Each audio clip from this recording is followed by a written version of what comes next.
per Juli 2024 ini, utang Indonesia itu sudah mencapai 8.500 triliun rupiah. Berarti dalam 10 tahun terakhir, utang negara udah naik 3 kali lipat ya.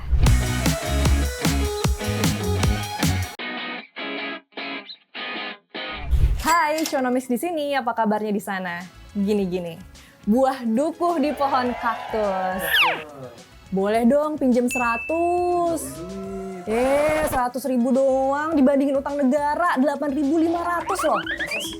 8.500 triliun rupiah tentunya.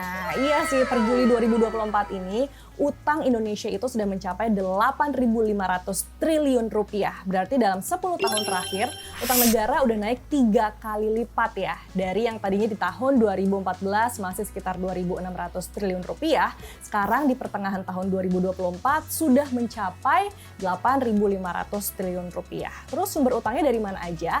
Mayoritas sih dari penerbitan surat berharga negara sebesar 7.600 triliun rupiah yang terdiri dari SBN domestik dan SBN falas. Terus sisanya dari pinjaman ya yang sebesar 1.000 triliun rupiah yang dimana itu berasal dari pinjaman dalam negeri dan luar negeri.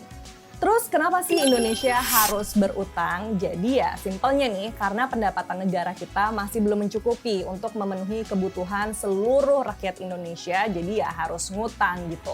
Terus ngutangnya buat apa aja? Di antaranya sih buat subsidi, terus ya buat yang namanya bantuan sosial, tapi mayoritas memang untuk pembangunan nasional. Untuk ya gunanya bisa mengejar ketertinggalan lah ya kita sebagai negara berkembang. Dan memang dana pembangunan nasional itu nggak sedikit, banyak banget gitu.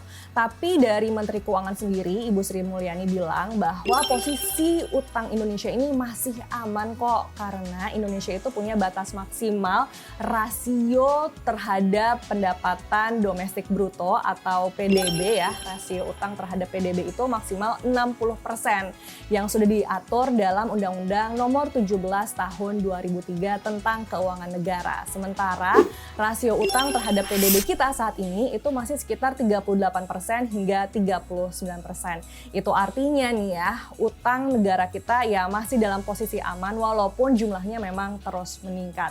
Ya, tapi nggak terlena juga kan ya. Lagi pula nih ya, yang punya utang itu nggak hanya Indonesia aja sih. Beberapa negara lain yang memang dikategorikan sebagai negara maju gitu ya, itu juga punya utang yang lebih besar bahkan dari Indonesia. Misalnya saja di tahun 2023 itu ada Jepang ya, yang rasio utang terhadap PDB-nya itu bisa mencapai lebih dari 200%. Kalau di ASEAN itu ada Singapura yang rasio utang terhadap PDB-nya itu mencapai 167% dan ada lagi Amerika Serikat ya yang sebesar 122%. Makanya nih Indonesia itu utangnya masih termasuk rendah kalau dibandingkan dengan negara-negara maju yang ada di ASEAN maupun di dunia. Lalu pertanyaan berikutnya adalah bagaimana pemerintah membayar utang negara? Analoginya sih sama aja ya, kayak kita lagi ngutang gitu. Ya bayarnya kan pakai gaji, begitu juga dengan utang negara yang dibayar dengan pendapatan negara. Itu pun berasal dari perpajakan, kayak tarif pajak naik mulu. Terus udah gitu juga dari pendapatan negara bukan pajak dan juga dana hibah. Apalagi nih ya, kalau mengingat pemerintah Jokowi itu akan memberikan warisan utang yang banyak ke pemerintahan Prabowo, maka di tahun 2025 itu juga sudah ada utang yang jatuh tempo sebesar 800 triliun rupiah. Sejauh ini sih rencana atau strategi yang akan dilakukan yaitu menggunakan refinancing atau dengan kata lain dengan melakukan pelunasan yang caranya mengajukan pinjaman baru. Itulah strategi yang dilakukan untuk melunasi utang yang jatuh tempo di tahun depan. Ya intinya sih ya, marilah kita awasi bersama gitu tentang bagaimana pemerintah ini melunasi utang negara. Salah satunya pastikan juga biar rasio utang terhadap PDB ini jangan lebih dari 60% karena akan membahayakan juga untuk ekonomi kita. Dan pastikan juga kalau utang yang diambil itu untuk kebutuhan rakyat, bukannya untuk kebutuhan kelompok tertentu. Karena kan nanti yang bayar utang juga dari pajak-pajak kita, ya nggak sih? Kalau menurut kamu gimana? Silahkan tulis komentar kamu di kolom komentar ya. Tapi jangan lupa untuk likes and share konten ini. Sampai jumpa.